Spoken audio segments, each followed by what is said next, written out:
Hello and welcome to Acalytica Lounge, a space where we unpack conversations that are shaping our world, our work, and our future. I'm your host, Lydia Masiye, and today we'll be unpacking one of the most thought of, spoken about, often misunderstood, but very exciting topics of our time. Yes, you've guessed it right. That is artificial intelligence. And to unpack this amazing topic, I'll be joined by someone whose insight I greatly value. Edzai, welcome. Thank you, sir. Thank you. So a lot of people think AI and they're already thinking, oh my God, machines taking over. They're already thinking a threat, right? Yeah. So what actually is AI? So artificial intelligence generally is something that came out of computer science, where they were trying to mimic, all right, and simulate human intelligence. So the way that we learn, the way that we pattern match, the way the brain works. So it's something that is technologically driven, and obviously it needs data for it to be able to actually come up with the patterns and be able to seem intelligent, so basically it's mimicking us, it's trying to be us. Right, right.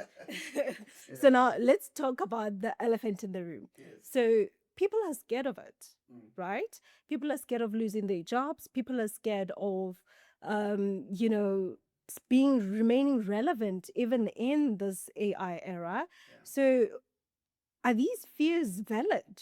Do you think? Yes, I mean, it's normal that people are afraid of AI, because never in the history of humanity has there been a technology that literally seems like it's doing everything that a human being can do. It's because there's been, I mean, there've been technological advancements, but now this one is mimicking our brain. Exactly. It's seeming like it can reason. It's seeming like it can do the arts, it can create art, it can create music.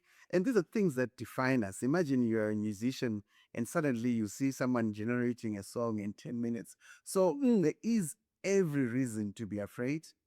And the fear is also because the AI companies are also marketing doom and gloom for the and it's so pervasive that we actually need to unpack to say, what is it that AI can actually do, Yeah. and what is it that it can't? What are the realities and what are the myths around AI? So, but yeah, but it's normal for people to be To afraid. be afraid of it. Yeah. Because I'm telling you, in today's world, a lot of us rely on social media to actually see or catch up with what's happening out there in the world, right? And then you'd find people, or in fact, right now, if you see any form of news out there, you'd actually have to confirm first if it is true or if it's AI, you know? Yeah. So that can be scary. So it's really hard for people to welcome it, especially when there are a group of people that tend to misuse it, in especially in a form that can be very harmful to people. How can we then find a balance to coexist with it? Yeah, I mean, AI is a tool that we all need, and it's improving our productivity. That is the fact. We are doing far much more things that used to take 10 hours, 15 days. Now you can do them in minutes. So the upsides, the advantages of having AI are truly great. There's no debate about that. Yeah. But now, obviously, like you're saying, deepfakes are a problem, Mm-hmm. and they are literally attacking that thing that we hold dear, the ability to be able to tell between truth and false. Right. you know Hmm. the ability to know what's reality and what's fiction has been blurred, because now if the deepfakes are so good that you'd I could literally had a video of you skiing in the Himalayas where you've never been outside South Africa. I could have you dancing in some tropical island in Brazil. Yeah. That kind of thing. So there is every reason to be afraid, and there is a need for us to be able to find ways to work with this technology as much as it has really, really impacted our lives in every aspect. Yeah. Trust me, I do agree with you on that one. You know, I'm someone that pivots on it as well. I use it on a daily basis. It actually does make life much easier, you know. Something that would have taken you a day or two to compile together. This is a platform that allows you to actually get that quicker, right? But now we live in a time where this thing is here. Yeah, I mean, It's here. it's not the future. No, it's actually here. So there are people that, so are we saying that people that have not yet jumped on the opportunity to learn and coexist with it, are we saying, are they being left behind because this is now the new normal? Yeah, obviously, I mean, if you're not using AI, you are in trouble because you find uh, people that are using AI are more productive. They can actually do and produce multimodal assets. That is, they can do video, they can do images, Yeah. they can write text faster. They can write like Shakespeare if they choose to. Mm. They can write literally creativity boost is so great that um, if you're not using AI, then you're in trouble. But I'm actually interested in. You said you're using AI. How are you using it? I want to know more how you are using it on a daily. Okay, so ChatGPT, the culprit. Yeah, the main one. Yeah, Yes. yeah. So I that's the actual main platform that I use. I used more of the ChatGPT, you know, prompt in whatever that I would be working on, you know, just try and let's say I have an idea and I want to broaden or find out more information about that idea. I just go in there and just ask questions, which will then lead me to something else that I'm trying to understand. Is the usage of AI how it's supposed to be used? I mean, it's a new technology. Yeah, So you find that we are all exploring the true. best way possible. Yeah. But you find when you're using something like ChatGPT, say to for research or writing documents and stuff like that, the most important thing is being able to prompt correctly.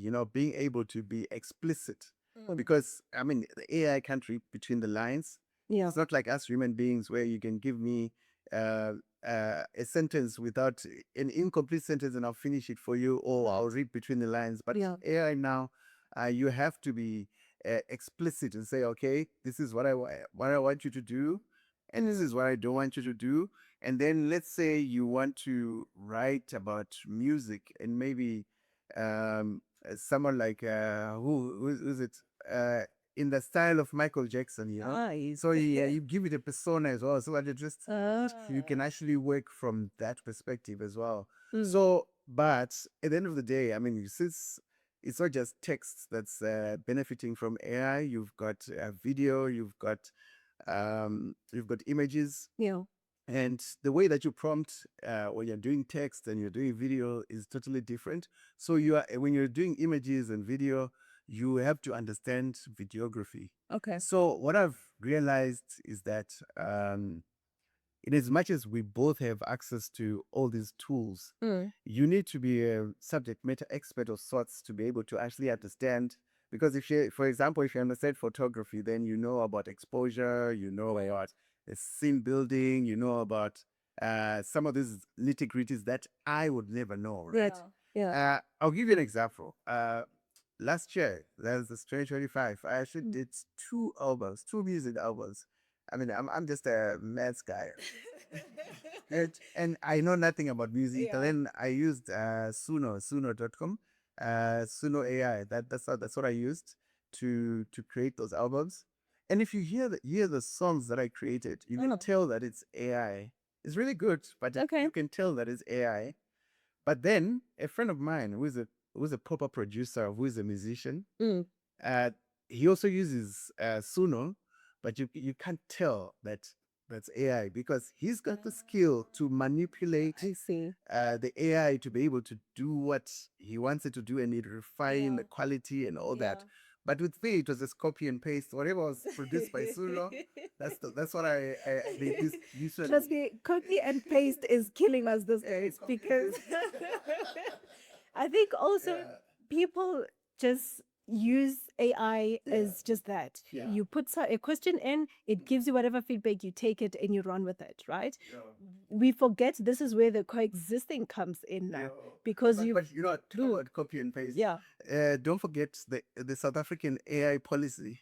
They had to retract it because they hadn't checked the sources didn't exist. There was a lot of hallucination. Yeah, And I mean, using AI to create an AI policy, that's just funny. That's so funny. But they're making it work, right? Yeah. Another funny one is that you find like in schools and universities, a lot of kids are using AI. It's a Right. phase, right? Yeah. Yeah. But the funny thing is that the lecturers and teachers are also using AI.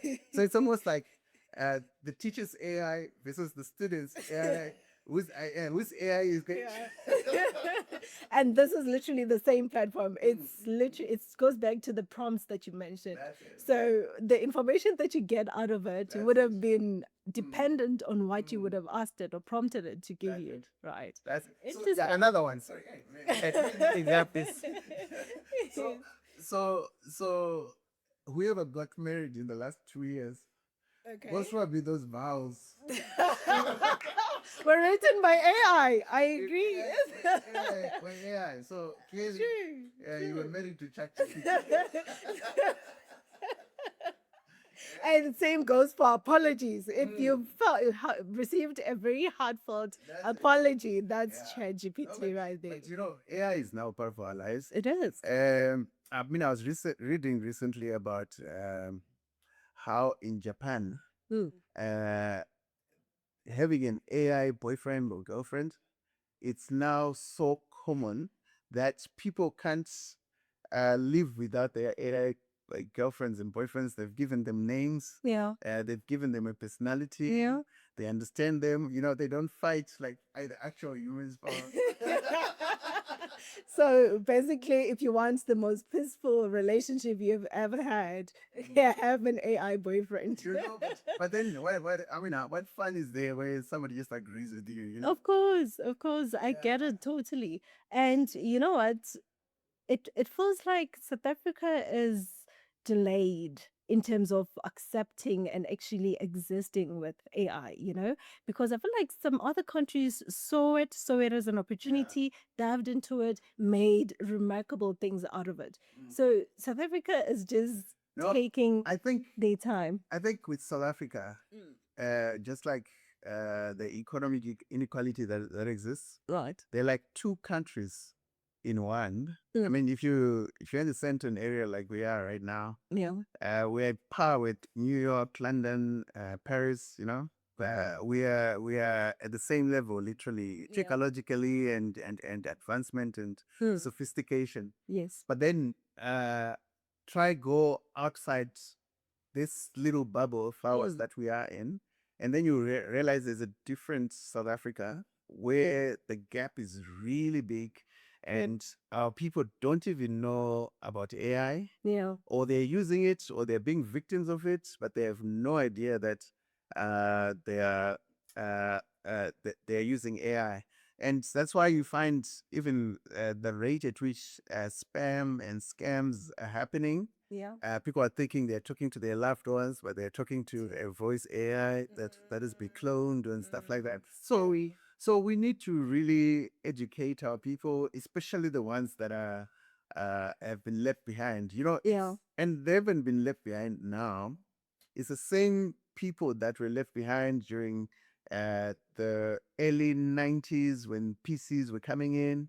It's the same people that when smartphones came, they were not part of that. They were still using feature phones. Yeah. You'll be shocked in some parts of South Africa, they still use 2G. They still use those feature phones that you can just message and call. And, you know, so we need to work together, everyone, private sector, public sector, schools, everybody to make sure that we bring everyone into this revolution. 'Cause, Yeah. I mean, it's a game changer. Yeah. And someone might say that, yes, I hear you. You're saying we should teach people how to, use or how to rather inform them about this thing called AI. But then, like you're saying, South Africa is two different parts of the world in one. So now they're gonna learn about it, and then what? Because that I feel like the inequality still becomes a bigger issue, because yes, they will know about this thing, they will get excited about it, but then what are they gonna do about it? So obviously, I mean, there's some systemic issues. Things like the price of data. If you don't have data, then you can't exactly participate in the AI economy. Things like other basic infrastructures and support systems that are necessary for you to be able to actually start businesses Yeah. and stuff like that. So I think we have to accept that the world has changed. So entities like CEDA, CIFA, the ones that support entrepreneurs, Yes. they should actually change their business model altogether. Right. Because most of them are actually still very traditional in their approach to supporting entrepreneurs, your IDCs and all that. They actually need to fully embrace the digital era. And you find that it's actually cheaper for them to have interventions because it's something that they can do remotely, and you know what I mean. Yeah. So we have to change our paradigm, we have to change our thinking. The same thinking that worked 10 years ago is not. It can't. It's different now. Yeah. Yeah. Yeah, I totally get it. And then I'll bring you back to the workspace now, right? Okay. You'd find someone that, okay, I know at work. I'm gonna put myself in the spotlight here. Yeah. But I know at work, you know how there's normally a new version of something, right? Yes. There was this Outlook that the new one that came out, and then you had to upgrade and go into it and whatever. And then when I did that, I realized that actually I prefer the old one better. And I know I'm not the only one, right? It's there, yes, but the good thing is that it gives you a dongle to keep switching between the two. So sometimes the new one is well improved. It's got everything that I need. It makes my life easier and all of that. But because of, comfort and whatever, I still go back to the old one. So knowing that there's a lot of people that are comfortable where they are, and it might be hard for them to actually adapt into this new system.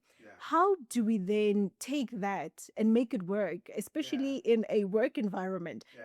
We cry and complain about it replacing us in jobs, and it's, taking our jobs or whatever. But how do we then make that work for us, No, I know what you're talking about. Where I mean, I hate Outlook, folks.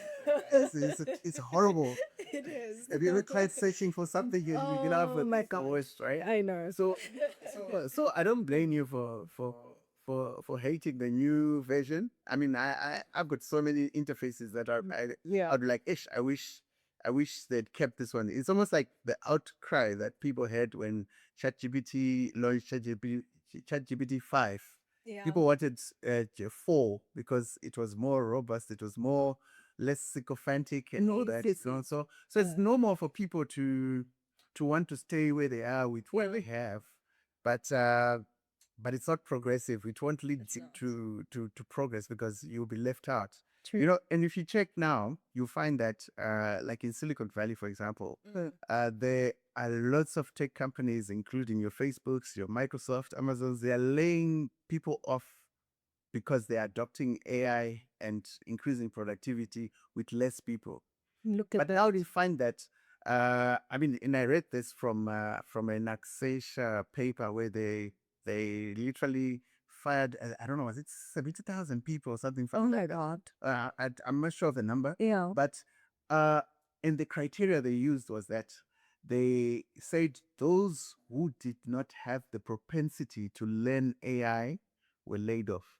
So it means obviously they gave them maybe AI fluency courses, they gave them AI fluency support and all that. And those that were resistant to change were the ones that were taken out. So it means that the skill that you need, because AI is new to all of us, right? It is. Also, Yeah.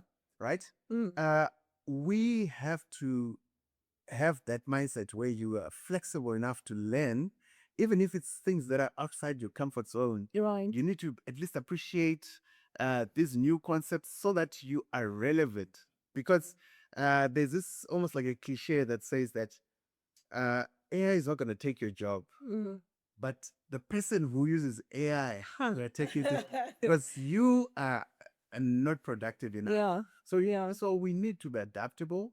We need to unlearn a lot of things and Yeah. relearn new things and have a continuous learning type of attitude as opposed to say, I finished varsity, I finished school. And that's it. So that is not your information that you have is outdated. Yeah. Yeah. To be honest, it's not that we don't know that what AI brings is improvement in whatever we already have. I think it's just, I don't know if, I don't want to say it's us not wanting to pivot into the idea of it, but it's just the comfort of knowing that it's there, it's going to be there, and believing that we have all the time in the world to catch up, to this world. Whereas we're sitting in one space and the world is literally moving without us and leaving us behind, No, the pace that AI is improving is scary. Yeah. I mean, when ChatGPT came out, GPT-3 came out, that was, I think, end of 2022 when it was publicly available. Yeah. That thing used to hallucinate. It never made sense. The images were just weird. But now, you know? Yeah. Okay, so at that pace, if we continue at that pace, right? Just give it one more year, 6 months later, Yeah. it'll be so different. Eh? But do you think that is it now taking away the creativity in us, because I feel a lot of people are now relying too much on it, that everything you look at, it's not even appealing to the eye, it just looks AI. Someone is running a business and it just looks like doctored. Yes. It just looks doctored. So I feel like in as much as we are receiving it and leaving with it and all of that, we still need to have the human effect in it. We need to understand that we still need to be creative. It's still the empathy. If it's something, you can't work in a place that needs you to humanize emotions, and you coming here with the posts that literally I can pick up that this is AI. And for business people, entrepreneurs, this is not working. I don't even pivot. I don't even take time to read what is on that post. The minute I see exactly, because there's a lot of people, in as much as yes, it's a platform that is made for you as an entrepreneur to use to make your work easy, in terms of reaching your clientele out there and whatever.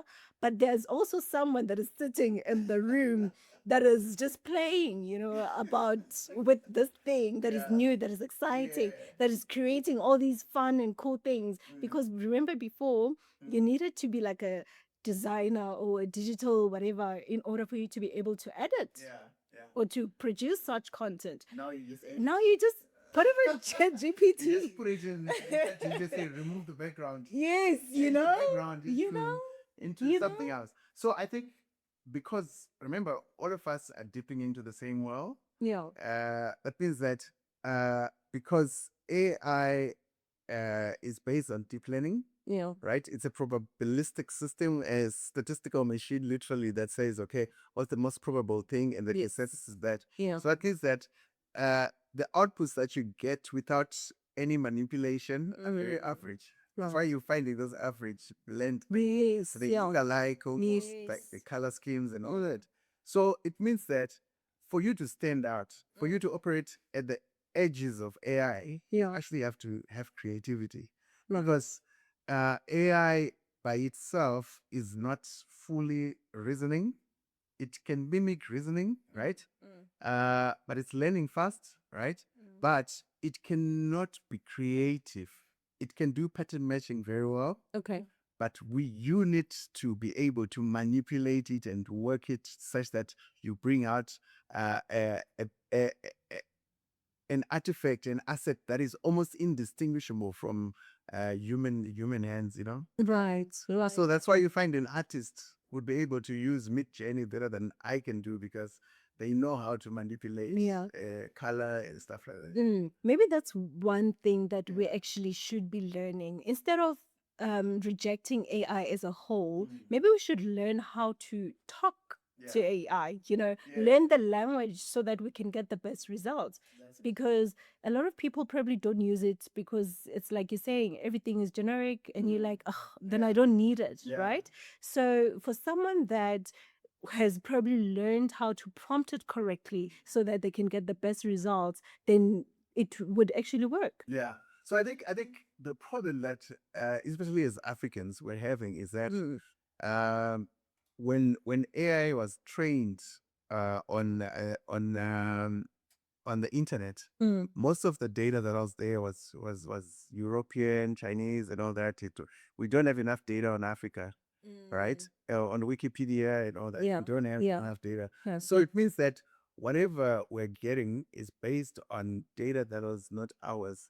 So it doesn't represent us. That's why you find you really have to work hard to get a black woman, right? If you just type a woman, I think the most that will surface is a white woman. But you have to specify now a black woman with an afro. That's when you get a black woman with an afro kind of thing.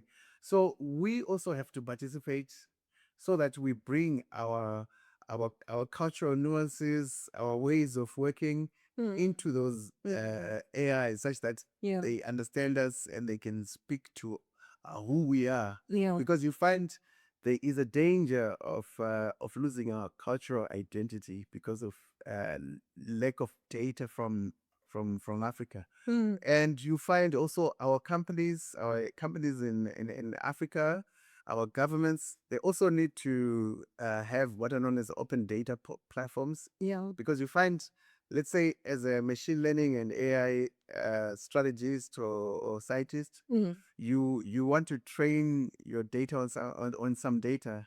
You can find open data in the US, but here everything is locked up behind firewalls and stuff like that. So we need to have some openness or some sorts so that we have representation. Otherwise, we are going to be left behind again. I mean, we're already behind. I wish we were like China, because China, you see, China was behind, but then they took a strategy. They're like, okay, we're going to mimic and copy, right?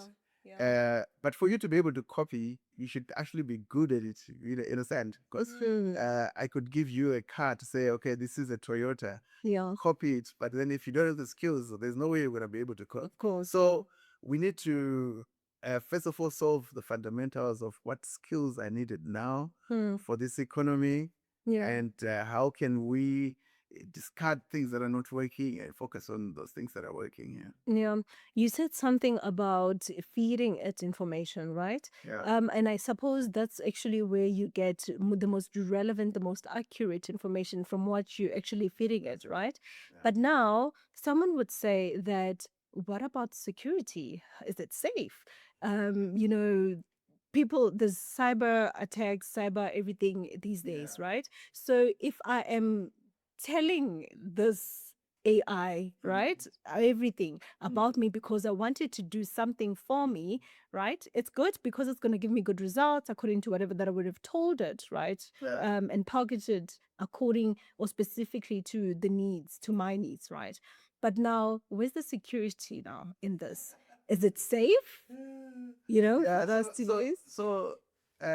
it's a discussion I was having with a friend of mine actually, and it's a give and take situation.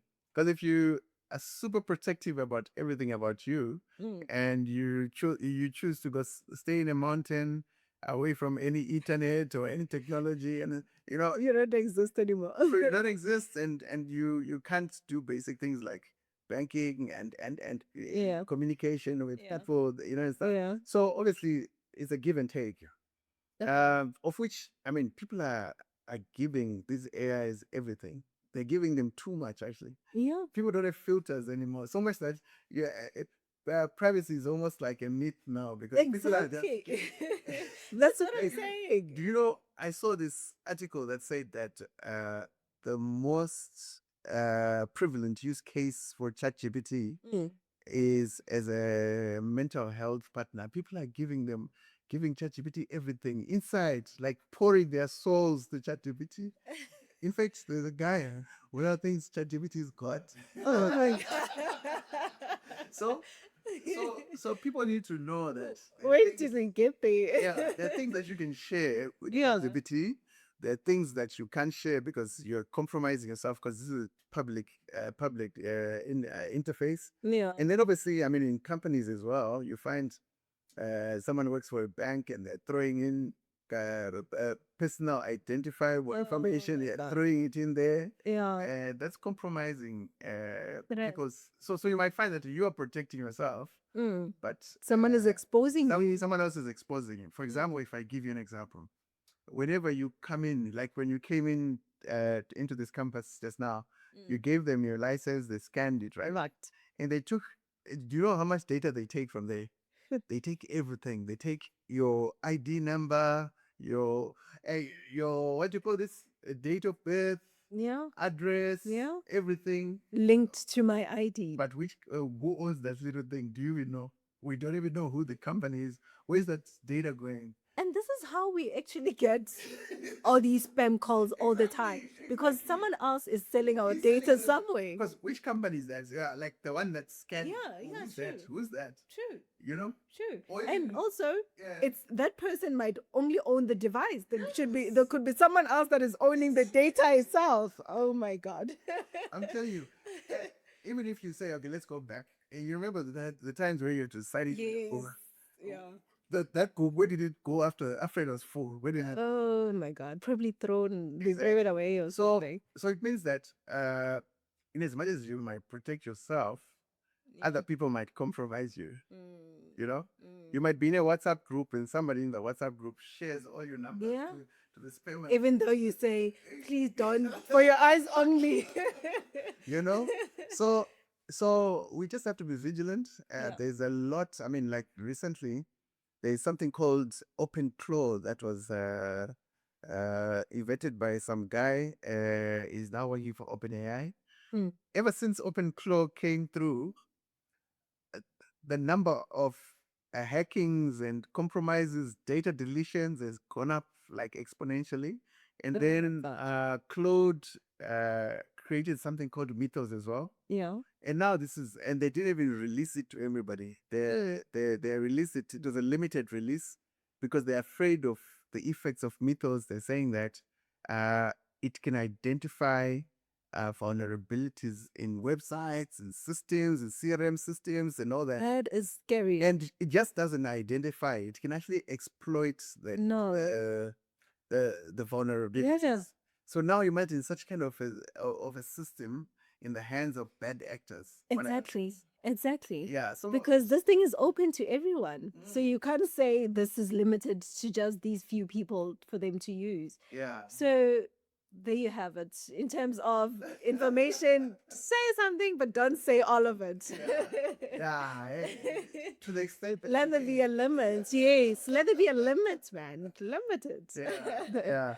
So no, but at the end of the day, I mean, we have to make sure that we are part of this technological revolution, to make sure that we contribute meaningfully and define how we're going to be affected by this. Because Yeah. at the end of the day, we have the power to choose as a people, because all the other technological revolutions, they've been happening to us. We ended up as Africans, we ended up as consumers, as super users, and all that.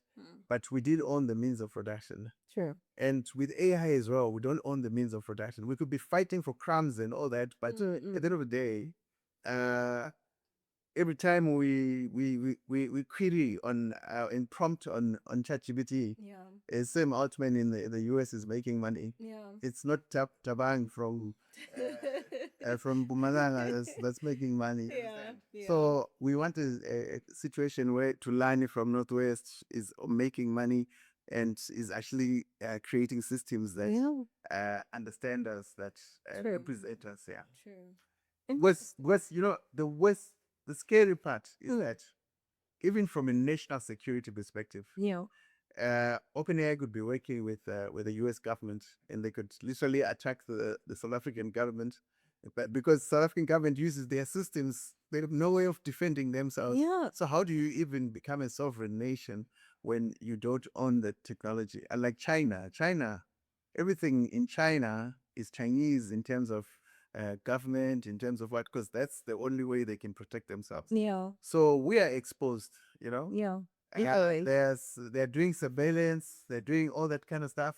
We don't have a way of even knowing that we're being surveilled. Yeah. Yeah. It's like they say, they give you something to say, oh, this was going to help you grow. And then at the same time, use that to weaponize it against We're you. giving them data. Yeah.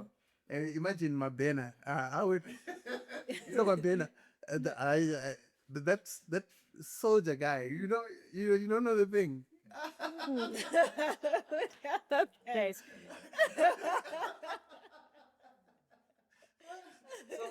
So there's this clip that went viral where Yeah. some soldier was failing to do basic activities that a soldier should be able to do. Yeah. So people were like, this is my penas. Protecting us. Now, hey man, no, but it's a good organization. This is my dinner teachings. Hopefully, there aren't many of them. Yeah. So we just have to work together, but the key thing is having the skills to be able to actually defend against some of these things. Yeah, Yeah. yeah, true. Interesting. Well, Edzai, thank you so much for your time. Thank you for your wisdom. Yes, yes. Oh my God. But I'll tell you one thing. You've made it, you've moved us rather from being scared to at least having a little bit of an understanding on how to interact with this platform, right? So thank you for that. Thank you for, giving us all the nitty gritties of whatever that's happening out there for people that are, still scared to pivot into this great platform. So to you users, AI is here, AI is relevant. It is amongst us. We do it or we interact with it on a day-to-day basis. So basically, it is not here to take your job away, which is the concern. It can happen. It can happen. But it's not here to take all of that, because even in its existence, we are still needed. The human impact or part of it is still, our empathy is still needed. There's a lot of things that our creativity, there's a lot of things that we can still offer. And also remember that this AI platform does what you tell it to do. So meaning that you still have the higher power in all of this, to make it work, Nice. basically. Yeah, I agree. Thank you. Awesome.